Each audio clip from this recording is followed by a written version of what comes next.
Hello दोस्तों, Urjit academy में आपका एक बार पुनः स्वागत है। आज हम एक नए टॉपिक पे चर्चा करेंगे। जी हाँ दोस्तों, ब्रिटिश भू राजस्व व्यवस्था के बारे में हम बात करेंगे। काफ़ी महत्वपूर्ण प्रश्न है और इससे जो है अक्सर एक न एक प्रश्न आता ही आता है। ठीक है, चाहे ये पूछा जाए कि स्थायी बंदोबस्त व्यवस्था क्या है, किसने लागू की, कब लागू की, कहाँ लागू की, क्या इसके प्रभाव हैं। इस तरह के जो है प्रश्न चाहे प्री हो या मेंस हो या व्यापम का कोई भी एग्ज़ाम हो, उसमें पूछा ही पूछा जाता है। दोस्तों, आजकल जिस तरह से प्रश्न आ रहे हैं वो एकदम फैक्ट तो आ रहे हैं, लेकिन वो फैक्ट होते हैं जो डिस्क्रिप्शन होता है। जैसे मैं बात करूं कि रैयतवाड़ी व्यवस्था के बारे में, तो उसके अंदर ऐसी कोई फैक्ट होता है, उसको उठा के जो है वो पूछते हैं। तो इस तरह से दोस्तों काफ़ी महत्वपूर्ण है। आप देखेंगे विगत वर्षों में तो इससे ये ब्रिटिश भू राजस्व व्यवस्था से प्रश्न जो है बहुत आए हुए हैं। तो चलिए दोस्तों हम शुरू करते हैं। तो दोस्तों, ब्रिटिश भू राजस्व व्यवस्था के तहत हम बात करेंगे आज स्थायी बंदोबस्त व्यवस्था क्या होती है। इसके बहुत एक दो और नाम हैं। अक्सर क्या होता है कि हम एक नाम पढ़ लेते हैं, पर इसके अलावा एक दो और नाम होते हैं, उसमें कन्फ्यूज़न होता है। हम वो भी देखेंगे, साथ में हम देखेंगे कि कहाँ कहाँ व्यवस्थाएं लागू की गई हैं, चाहे रैयतवाड़ी हो या महालवेवाड़ी हो। ठीक है, तो चलिए दोस्तों हम शुरू करते हैं। अभी तक जिन्होंने चैनल को सब्सक्राइब नहीं किया है वो चैनल को सब्सक्राइब करें, साथ ही साथ बेल आइकन को जरूर प्रेस करें, जिससे मेरे द्वारा बनाया जा रहे वीडियो का अपडेशन नोटिफिकेशन आपके पास तुरंत पहुंचे। तो चलिए दोस्तों हम शुरू करते हैं। तो सबसे पहले दोस्तों हम जान लेते हैं कि आखिर स्थायी जो भू राज्य व्यवस्था थी अंग्रेजों के द्वारा जो बनाई गई, वो आखिर उसके क्या उद्देश्य थे। दोस्तों, जो अंग्रेजों ने अपने बढ़ते हुए खर्च की पूर्ति और अधिक मात्रा में धन कमाने के उद्देश्य से ही क्या किया है, भारत में जो पारंपरिक भू राजस्व व्यवस्था चल रही थी, मतलब जो भारत की अर्थव्यवस्था चल रही थी भू राजस्व व्यवस्था, उसमें क्या है उन्होंने क्या किया, हस्तक्षेप किया। यानी उसमें जो है उन लोगों ने इंटरफेयर करना स्टार्ट किया है। उसके पीछे रीज़न क्या था कि जो उनके खर्चे थे और अधिक धन कमाना चाहते थे। ठीक है, तो स्टार्टिंग में क्या हुआ, जब रॉबर्ट क्लाइव था। दोस्तों, मैं हिस्ट्री में जितने गवर्नर जनरल हुए या गवर्नर हुए, इनसे संबंधित और इन्होंने क्या क्या कार्य किया है, इससे संबंधित जल्द ही वीडियो बनाऊंगा और काफ़ी महत्वपूर्ण है, इससे ही प्रश्न आते हैं। तो दोस्तों, मैं यहाँ बात कर रहा था कि आरंभ में जो है स्टार्टिंग में क्या हुआ कि जो क्लाइव थे, उसमें रॉबर्ट क्लाइव थे और उनके उत्तराधिकारियों ने क्या किया कि व्यापक बदलाव ना करते हुए बिचौलियों के माध्यम से उन्होंने भू राजस्व व्यवस्था की वसूली की। लेकिन क्या हुआ कि जब जैसे जैसे धीरे धीरे समय बदलता गया, जो गवर्नर जनरल बने, तो उन्होंने क्या किया, नई नई भू राजस्व व्यवस्थाएं चलाई। जैसे इराजेदारी हो गई, इजारेदारी हो गई, प्रथा हो गई, स्थायी बंदोबस्त हो गई, रैयतवाड़ी हो गई और महालवेवाड़ी व्यवस्था हो गई। तो इन सभी चारों के बारे में अभी हम डिटेल से बात करेंगे। चाहे क्या है, इजारेदारी व्यवस्था, इजारेदारी प्रथा हो गई, व्यवस्था प्रथा एक ही बात है, स्थायी बंदोबस्त हो गई, रैयतवाड़ी हो गई या महालवाड़ी, इन चारों के बारे में हम डिटेल से बात करेंगे। साथ ही साथ हम इसमें ये भी कुछ पॉइंट्स होते हैं जो जो फैक्ट हैं, की पॉइंट्स है, उसके बारे में हम बात करेंगे कि प्रश्न में यही चीज़ आती है। ठीक है दोस्तों, ये टॉपिक पूरा MPPSC के प्री के लिए बहुत महत्वपूर्ण है और मेंस के लिए भी बहुत महत्वपूर्ण है। तो चलिए दोस्तों, सबसे पहले हम बात करते हैं स्थायी बंदोबस्त। दोस्तों, स्थायी बंदोबस्त को तीन नाम कहा जाता है। पहला है स्थायी बंदोबस्त भी कहा जाता है, एक इस्तमारारी व्यवस्था भी कहा जाता है और इसके बाद जमींदारी व्यवस्था भी कहा जाता है। इसलिए आपको ये तीनों नाम पता होना चाहिए, यानी स्थायी बंदोबस्त, इस्तमारारी व्यवस्था और जमींदारी व्यवस्था, ये तीनों आपको पता होना चाहिए। ठीक है दोस्तों, तो हम स्टार्ट करते हैं। तो पहला है लॉर्ड कॉर्नवालिस ने जब 1790 था, उसमें 10 वर्ष के लिए स्थायी बंदोबस्त उन्होंने प्रारंभ किया, किंतु उन्होंने 3 साल बाद ही यानी 1793 में इसे स्थायी कर दिया, इसलिए इसका नाम पड़ा स्थायी बंदोबस्त व्यवस्था। अब ये क्या होती है, तो दोस्तों इसमें क्या होता था कि जो अंग्रेज और किसान होते थे, क्योंकि अंग्रेजों को किससे किससे इनको लेना पड़ता था, राजस्व जो कर है किससे लेना था, किसान से। तो इन्होंने क्या किया कि किसान से सीधे ना लेके उन्होंने क्या किया, जैसे ये देखिए, ये अंग्रेज हो गए और ये हो गए किसान। अब इनको डायरेक्ट ना लेके यहाँ पे इन्होंने एक मीडिएटर बिठा दिया। ठीक है, वो मीडिएटर कौन था, वो मीडिएटर था जमींदार। ठीक है, यानी स्थायी बंदोबस्त के अंतर्गत अंग्रेज जो है किसानों से सीधे लगान या कर ना लेकर, ठीक है, सीधे लगान या कर ना लेकर उन्होंने क्या किया, एक जमींदार को नियुक्त कर दिया। ठीक है, और जब जमींदार को नियुक्त कर दिया तो उसे, और साथ में क्या किया, उसे ही भूस्वामी बना दिया, यानी मालिक भूमि का वही हो गया। यानी यहाँ पे किसान मालिक नहीं है, यहाँ मालिक कौन है, यहाँ मालिक जमींदार हो गया। ठीक है। यानी अब जो किसान थे वो सभी जो उनकी भूमि संबंधी अधिकार थे, जो भूमि जमीन संबंधित जो अधिकार थे वो छीन लिए गए। अब वो छीन के किसको दे दिए गए? जमींदार को दे दिए गए।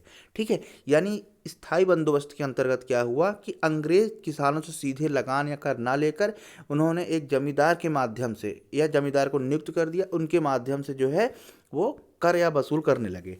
अब इसमें जो है अभी पूरी हम बात कर लेंगे। इसके बाद जो है जब हम इसमें देखेंगे स्थायी बंदोबस्त में कि इसमें की पॉइंट्स कौन कौन है और प्रश्न किस तरह से पूछे जाते हैं। तो दोस्तों इसमें जो है हम आगे करते हैं। तो जो स्थायी बंदोबस्त के अंतर्गत क्या हुआ, अब कितना लगान वसूलते थे? तो जो लगान वसूलते थे 10/11 भाग, यानी 100 का 89% जो है ये सरकार को देते थे। जो जमींदार थे वो 10/11 भाग जो भाग था वो यानी 89% के लगभग, ठीक है, 89% सीधे सरकार को देते थे और 1/11वां भाग यानी 11% जो था वो खुद जमींदार अपने पास रखते थे। ठीक है। फिर क्या हुआ कुछ दिनों बाद, इसमें 1793 में एक संशोधन किया गया। ठीक है। इसमें क्या किया गया? संशोधन किया गया। अभी संशोधन क्यों किया गया कि जो जमींदार थे ये लगान तो ज़्यादा लेने लगे लेकिन किसानों और सरकार को कम देने लगे। तो सरकार ने एक इसी में संशोधन किया, एक सूर्यास्त कानून पास किया। दोस्तों बहुत महत्वपूर्ण है। ठीक है। सूर्यास्त कानून पास किया गया। तो सूर्यास्त कानून के तहत इन्होंने क्या किया कि जो भी जमींदार सूर्यास्त, तो एक उनको दिन दे दिया जाता था, एक तारीख दे दी जाती थी कि इस तारीख के तहत आपको लगान किसानों से लेके हमें देना है। तो सूर्यास्त कानून के तहत क्या हुआ कि जो भी जमींदार सूर्यास्त तक में लगान वसूल मतलब लगान सरकार को जमा नहीं करता था तो उनकी जमींदारी क्या करते थे, वो छीन लेते थे और उसको क्या है कहीं और दूसरे उसके लिए नीलाम कर दी जाती थी। यानी एक एक जमींदार से उन्होंने जो उनके कानून थे जमा, मतलब जो सरकार क्या करती थी कि जो भी जमींदार थे उनके उनसे जमींदारी छीन के और फिर उस जमींदारी को नीलाम करती थी। नीलाम के तहत जो है दूसरे जमींदार उसको ले लेते थे। तो ये हुआ सूर्यास्त कानून, यानी सूर्यास्त तक अगर आपने लगान जमा नहीं किया तो आपकी जमींदारी छीन ली जाएगी। ठीक है। यही सूर्यास्त कानून हुआ। अब स्थायी बंदोबस्त जो है ब्रिटिश भारत में, यानी उसमें ब्रिटिश भारत था तो वो 19% भाग पे ये स्थायी बंदोबस्त लागू था। ठीक है। कितने प्रतिशत भाग पे लागू था? 19% भाग पे ये लागू था। अब कहाँ कहाँ लागू था स्थायी बंदोबस्त? तो बंगाल, बिहार, उड़ीसा, उत्तर प्रदेश के वाराणसी और गाजीपुर तथा उत्तरी कर्नाटक क्षेत्र में ये लागू था। कहाँ कहाँ लागू था? यानी जितने ब्रिटिश भारत क्षेत्र था उसमें 19% भाग पे ये लागू था स्थायी बंदोबस्त, और बंगाल, बिहार, उड़ीसा, उत्तर प्रदेश के वाराणसी एवं गाजीपुर तथा उत्तरी कर्नाटक के क्षेत्रों में ये लागू था। ठीक है। अब इसका प्रभाव क्या पड़ा? तो दोस्तों स्थायी बंदोबस्त का प्रभाव ये पड़ा कि अंग्रेज और जमींदार दोनों लाभान्वित होने लगे और जो किसान था वो कमज़ोर होता चला गया। ठीक है। उसको मतलब जीवन निर्वाह करने के लिए भी चीज़ें नहीं थी। जमींदार क्या इसके माध्यम से जमींदार किसानों का शोषण करने लगे और किसान पूरी तरह से जमींदारों पे दया पे उस पर जो है आश्रित हो गए। ठीक है। इस व्यवस्था से किसानों की जो भूमि है और अन्य परंपरागत जो अधिकार थे वो छीन लिए गए और वो केवल मात्र एक खेतिहार मजदूर बन के जो है रह गए। और इससे क्या हुआ? इससे भ्रष्टाचार बढ़ने लगा। तो दोस्तों ये जो है स्थायी बंदोबस्त का ये टॉपिक था, काफ़ी महत्वपूर्ण था। अब इसमें हम वो देख लेते हैं कि आखिर वो कौन कौन से पॉइंट्स है जो प्रश्नों में पूछा जाता है। तो सबसे पहले पूछा जाता है स्थायी बंदोबस्त किसने लागू की? तो दोस्तों कॉर्नवालिस ने जो है उस समय पे जो गवर्नर था लॉर्ड कॉर्नवालिस, उन्होंने लागू की। कब की? तो 1793 में की। ठीक है। स्थायी रूप से कब? 1793 में, ध्यान रखिएगा 1793 में की। ठीक है। इसमें अगला प्रश्न पूछा जाता है कि स्थायी बंदोबस्त में भूमि का स्वामी कौन था? तो दोस्तों जमींदार था, ना कि किसान। किसान नहीं थे, जबकि कौन था? जमींदार थे। इसमें स्थायी बंदोबस्त के तहत अंग्रेज यानी ब्रिटिश सरकार कितना कर लेती थी? तो उनको कितना हिस्सा जाता था? तो 10/11वां भाग यानी 89%। आपको दोनों याद रखना है, 10/11वां भी आता है कहीं कहीं और कहीं 89 जो प्रतिशत में ये भी आता है। और यहाँ पे जमींदारों को कितना मिलता था? जमींदारों को 1/11वां भाग यानी 11% जो है जमींदारों को मिलता था। सूर्यास्त कानून कब लागू हुआ? तो दोस्तों 1793 में ही लागू हुआ, ये भी ध्यान रखिएगा। ठीक है। क्या है कि जब ये भी पूछा जाता है कि निम्नलिखित में सूर्यास्त कानून क्या है? अब उसमें से ऑप्शन होगा कि जो मैंने ये बताया आपको ये है कि कहीं दूसरा है, तो ये आपको भी पता होना ही चाहिए। ठीक है। तो इस तरह से क्या है ये प्रश्न आते हैं। अब इसमें एक महत्वपूर्ण प्रश्न आता है कि स्थायी बंदोबस्त ब्रिटिश भारत के कितने प्रतिशत भाग पे लागू था? तो दोस्तों ये आपको पता होना चाहिए कि 19% भाग पे। ठीक है, कितने प्रतिशत भाग पे? 19% भाग में। इसके अलावा ये भी पूछा जा सकता है कि ये जो 19% भाग के तहत कौन कौन से जिले या स्टेट उस समय पे जो भी थे वो आते थे। तो दोस्तों ये आपको नाम पता होना चाहिए कि बंगाल, बिहार, उड़ीसा, उत्तरी उत्तर प्रदेश, ठीक है, जिसमें वाराणसी एवं गाजीपुर जिला आता है, तथा उत्तरी कर्नाटक के क्षेत्रों में जो है ये लागू था। तो ये आपको ये नाम भी पता होना चाहिए। तो इस तरह से स्थायी बंदोबस्त के इतने प्रश्न बनते हैं और इन्हीं में से ही प्रश्न आएगा। चलिए हम आगे देखते हैं। अगला जो टॉपिक है वो है रैयतवाड़ी व्यवस्था, ठीक है, यानी भू राजस्व व्यवस्था के तहत ही जो अगला पॉइंट है वो है रैयतवाड़ी व्यवस्था। दोस्तों रैयतवाड़ी व्यवस्था की जो शुरुआत है वो रीड और कैप्टन मुनरो ने की। ये दोनों बहुत बहुत महत्वपूर्ण है ना, कैप्टन रीड और मुनरो ने की। ये दोनों साथ में ही आएंगे, अलग से कोई नहीं आएगा। अगर अलग से आएगा, मान लीजिए अगर पूछा गया कि रैयतवाड़ी व्यवस्था की शुरुआत किसने की, तो रीड ने की, तो रीड ही आएगा, कैप्टन मुनरो फिर नहीं आएंगे। और मैक्सिमम आप देखेंगे प्रीवियस ईयर में तो दोनों का नाम साथ में ही आता है, रीड एवं कैप्टन मुनरो ने रैयतवाड़ी व्यवस्था की शुरुआत की। इसमें जो है, इसमें के तहत क्या हुआ कि इसके तहत रैयतवाड़ी व्यवस्था के तहत क्या हुआ कि जो किसान और सरकार थी, ब्रिटिश सरकार थी, इसमें से जो बीच में मीडिएटर थे, जमींदार जो स्थायी बंदोबस्त में था, उन मीडिएटर को हटा दिया गया। अब इसके तहत क्या होने लगा कि जो अंग्रेज थे, ब्रिटिश सरकार थी, वो सीधे किसानों से क्या है लगान लेने लगी थी। ठीक है, अब जब लगान लेने लगी थी तो इसमें क्या हुआ कि किसान को ही भूमि का स्वामी माना गया, यानी जो जो भूमि थी उस किसानों की ही मानी गई। ठीक है, इसमें क्या हुआ, 1/12 भाग जो है भू राजस्व के तौर पे सरकार यानी ब्रिटिश सरकार जो है जमींदारों किसानों से क्या है कर या लगान लेने लगी। ठीक है, इस बीच में क्या हुआ, इसमें से किसान में से ये जमींदारों को इसमें से हटा दिया गया। ठीक है, तो इसलिए किसान की ज़मीन किसकी हुई, किसानों की ही भूस्वामी बनाया गया। अब रैयतवाड़ी व्यवस्था को किसानों को जो है क्रय भूमि एवं विक्रय ये इसका तहत जो है एक अधिकार और दिया गया, यानी रैयतवाड़ी व्यवस्था से किसानों को भूमि क्रय करना यानी खरीदना और विक्रय एवं गिरवी रखने का भी अधिकार दिया गया। दोस्तों बहुत महत्वपूर्ण पॉइंट है ये। ठीक है, ये भी उनको अधिकार दिया गया। तो बेसिकली जो रैयतवाड़ी व्यवस्था है, ध्यान रखिएगा, रीड और मुनरो ने दोनों ने चालू किया है। और इसमें मैंने बताया है कि रैयतवाड़ी जो व्यवस्था है, रैयतवाड़ी व्यवस्था है 1792 में रीड ने इसको 12 महल जिले, ये आता है बेसिकली तमिलनाडु के तहत, इसको शुरू किया था। ठीक है, ध्यान रखिएगा, इसको शुरू किया था। लेकिन ऑप्शन में क्या आएगा, 1820। तो पूरी तरह से जो चालू हुई थी रैयतवाड़ी व्यवस्था वो है 1820। तो रैयतवाड़ी व्यवस्था को किसने स्टार्ट किया, तो रीड ने और कैप्टन मुनरो ने 1820 में। ठीक है, अभी कहाँ कहाँ लागू हुई, तो दोस्तों ये लागू हुई मद्रास में। ठीक है, कैप्टन मुनरो ने, तो ये जो है कैप्टन मुनरो ने 1820 में जो है इसको स्टार्ट किया। तो ये कहाँ कहाँ चली, तो मद्रास, मुंबई और असम के क्षेत्रों में जो है इसको लागू किया गया। ठीक है, ध्यान रखिएगा कहाँ कहाँ, ये है मद्रास, बम्बई, उस समय अब मुंबई हुआ है, पहले बम्बई था, बम्बई और आसाम के क्षेत्रों में इसे लागू किया गया। सबसे बड़ी बात कि रैयतवाड़ी व्यवस्था ब्रिटिश भारत के 51% भाग पे जो है लागू थी। ठीक है, 51% भाग पे लागू थी। अब मैंने तो तीन ही जगह के नाम बताए थे दोस्तों। उस समय पे जो है असम था, असम बहुत बड़ा था, जिसमें आज बांग्लादेश है वो क्षेत्र भी उसी के तहत आता था। ठीक है, जो बांग्लादेश, ढाका, चिटगांव, जो ये सब जो बांग्लादेश में आज है वो असम के तहत आता था।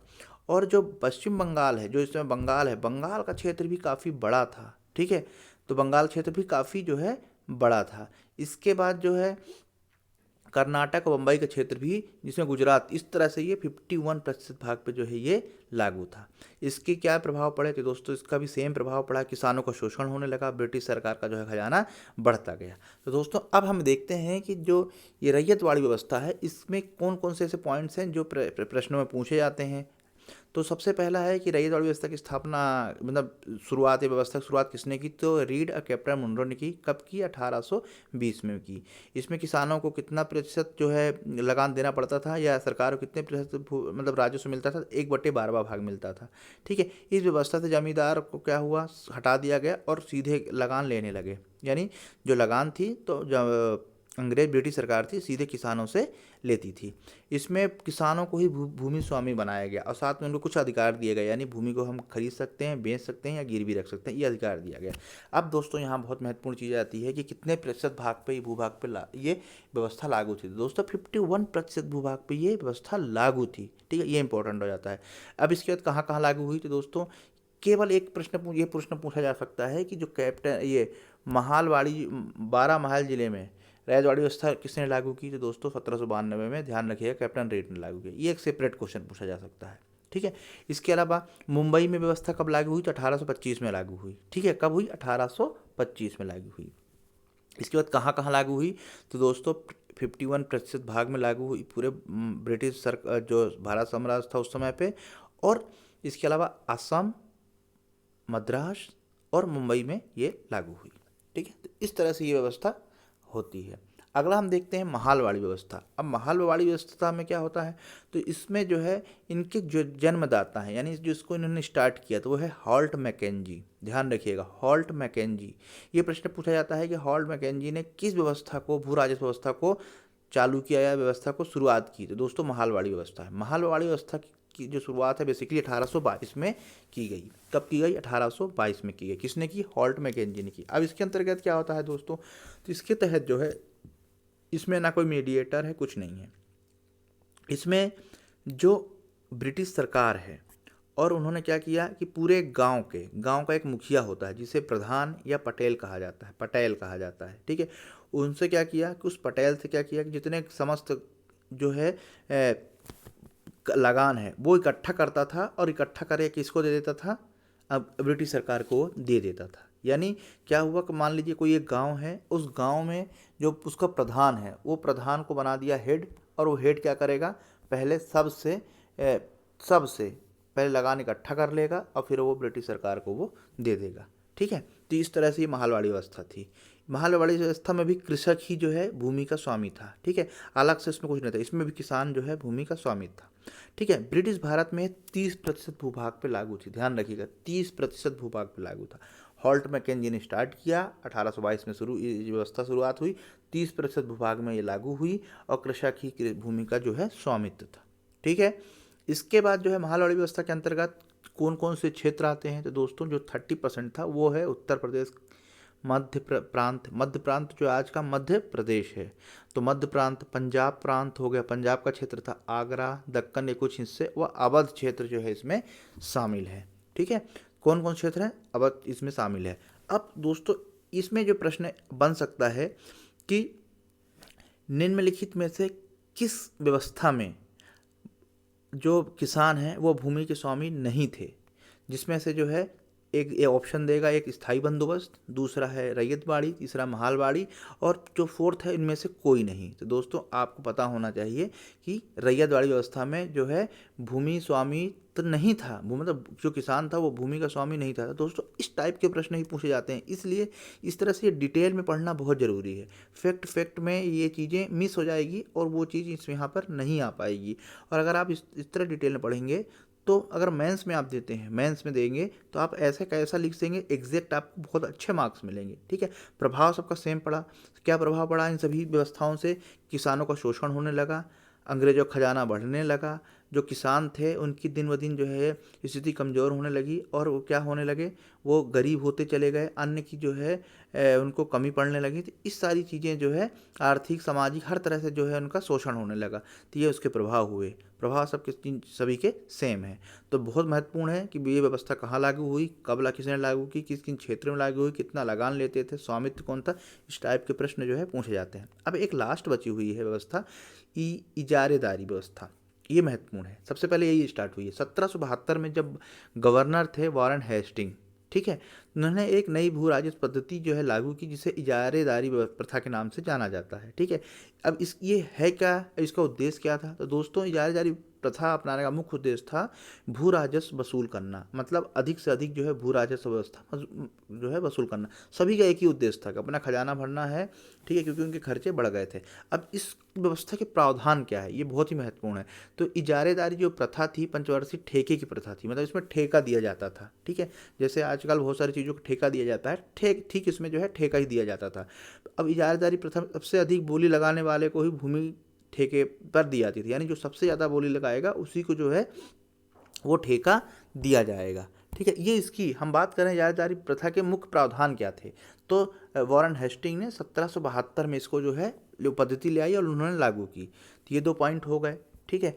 परंतु इस व्यवस्था में कंपनी को ज़्यादा लाभ नहीं हुआ, यानी जो ठेका देने लगे इसमें ज़्यादा लाभ नहीं हुआ। क्यों लाभ नहीं हुआ? क्योंकि इस व्यवस्था में वसूली अस्थिरता आ गई। मतलब नियमित तौर पे जितना उन्होंने ने निश्चित किया था कितना कर मिलेगा, लगान मिलेगा, वो ऐसा नहीं मिला। कहीं थोड़ा मिल रहा, कहीं ज़्यादा मिल रहा है, इस टाइप की जो है लगान मिलने लगा। फिर क्या हुआ? पंचवर्षीय ठेके के दोष के कारण 2-3-4 मतलब करीब 5 साल बाद क्या किया, इसे मैं परिवर्तित कर दिया और उस ठेके की अवधि 1 वर्ष कर दी, यानी हर साल उसका ठेका होगा। अभी 5 साल में होता था, लेकिन अब ऐसा ना करके उन्होंने क्या किया, अब प्रति वर्ष ठेका होगा। ठीक है, अब इसमें क्या हुआ कि जब प्रति वर्ष ठेका होने लगा तो राजस्व वसूली का जो का जो है प्रति वर्ष होने लगा, ठेका जो है प्रति वर्ष होने लगा, किंतु प्रति वर्ष ठेके की व्यवस्था और भी असफल रही, क्योंकि इसमें भू राजस्व की दर और वसूल की राशि मात्रा में प्रति वर्ष परिवर्तन होने लगा, जिससे कंपनी में अनिश्चितता होने लगी और अगले वर्ष कितना वसूल होगा, ये इस टाइप की जो है अनिश्चितता होने लगी। यानी जब हर साल जो है ठेका होने लगा तो उसमें क्या हुआ कि जो राजस्व में थी, वसूली थी, उसमें परिवर्तन होने लगा। अब इनमें एक अनिश्चितता बन गई कि इस साल इतना हुआ तो अगले साल कितना होगा, इस टाइप की कुछ अनिश्चितता होने लगी। फिर इजारेदारी प्रथा का इसमें दोष क्या था कि प्रति वर्ष नए नए व्यक्ति ठेका लेने लगे और किसानों को ज़्यादा से ज़्यादा भू राजस्व जो है वसूली करने लगे। यानी इसका दोष क्या था? इसका इस इजारेदारी प्रथा का दोष ये था कि जब जब एक एक साल में ठेका होने लगा तो नए नए व्यक्ति लेने लगे। अब जब नए नए व्यक्ति लेने लगे तो वो जो व्यक्ति ठेका ले रहा था, क्योंकि उसको अंग्रेज को भी लगान देना था और खुद को भी रखना था, तो क्या करने लगे, वो किसानों का शोषण करने लगे। और जब किसानों का शोषण करने लगे तो वो क्या हो गया, वो धीरे धीरे धीरे धीरे जो है वो गर्त में चलता गया। तो इस तरह से जो है ये इजारेदारी प्रथा है दोस्तों, महत्वपूर्ण है। इसमें जो है प्रश्न ये बनता है कि किसने लागू की और कब लागू की, इसका मात्र जो है यही प्रश्न बनेगा। और यदि बनता है तो एकाध प्रश्न जो है ये ठेके की प्रथा थी। ठीक है, ये इसमें से ये प्रश्न बन सकता है। ये ठेके का जो है पंचवर्षीय ठेके का होता था, ठेका होता था इसमें। ठीक है, तो इस तरह से जो है ये प्रश्न होता है। अब इसमें मैंने एक छोटा सा यहाँ पर एक आप देख रहे हो ये पिक्चर डाली है, इसे मैंने शॉर्ट में बताने की कोशिश की है दोस्तों। यही प्रश्न पूछा जाता है। जैसे स्थायी बंदोबस्त है, पहला है, ठीक है, पहला क्या है, पहला स्थायी बंदोबस्त। अब इसमें जो है किसने लागू की, ये कार्नवालिस ने 1793, फैक्ट बेस है, 1793 में लागू की। ठीक है, कहाँ कहाँ है, बंगाल, बिहार, उड़ीसा, उत्तर प्रदेश के बनारस और एक और था। ठीक है, इसके बाद ये क्या है, उत्तरी कर्नाटक में। ठीक है, गाजीपुर था और ये उत्तरी कर्नाटक में, यहाँ लागू की गई। इसमें 19% भूभाग पे, समस्त जो अंग्रेज का क्षेत्र था, ब्रिटिश भारत का जो क्षेत्र था, 19% भाग पे लागू की गई। और इसमें क्या हुआ, इसमें जमींदार, सदैव जमींदार इसमें भूमि अधिग्रहण करते थे। ठीक है, और राजस्व भी देते थे। ठीक है, ये जो है ये एक जो है ये आप देख रहे होंगे फैक्ट बेस है। अब दूसरा जो रैयतवाड़ी है, ये कंपेयर कर सकते हैं आप इसको, इन दोनों ने मिलके मैंने कैप्टन टॉमस मुनरो, उनका पूरा नाम है, कैप्टन टॉमस मुनरो और रीड ने 1820 में लागू की। कहाँ कहाँ लागू की, यहाँ लागू की। समस्त अंग्रेजी भूभाग कितना, 51% भाग पे। मालिक कौन हुआ, यहाँ मालिक किसान हुआ। ठीक है, ब्रिटिश सरकार को राजस्व देने की जिम्मेदारी किसकी थी, किसान की थी। ये प्रश्न पूछे जाते हैं, इसलिए मैंने इसको यहाँ पे बताया है, जिससे कि आपको अगर फैक्ट देखना है तो आप यहाँ फैक्ट भी देख सकते हैं। ठीक है, इसके बाद महालवाड़ी व्यवस्था हो गई, हॉल्ट मैकेंजी ने 1822 में लागू की। ठीक है, इसके बाद क्या हुआ, इसके बाद कहाँ कहाँ लागू हुई, यहाँ लागू हुई। समस्त कितना, 30%। ठीक है, इसके बाद भूमि का अधिकार कि गांव का था, भूमि पर गांव का अधिकार था, यानी जो वहाँ पर किसान थे उन्हीं का अधिकार था। ठीक है, तो इस तरह से जो है ये व्यवस्था लागू हुई। दोस्तों काफ़ी महत्वपूर्ण है और उम्मीद करता हूँ आप लोगों को समझ में आया होगा। एक ना एक इससे प्रश्न जरूर बनता है। तो दोस्तों वीडियो को लाइक करें, सब्सक्राइब करें तथा ज़्यादा से ज़्यादा शेयर करें, जिससे ये जानकारी और लोगों तक पहुँचे। नमस्कार।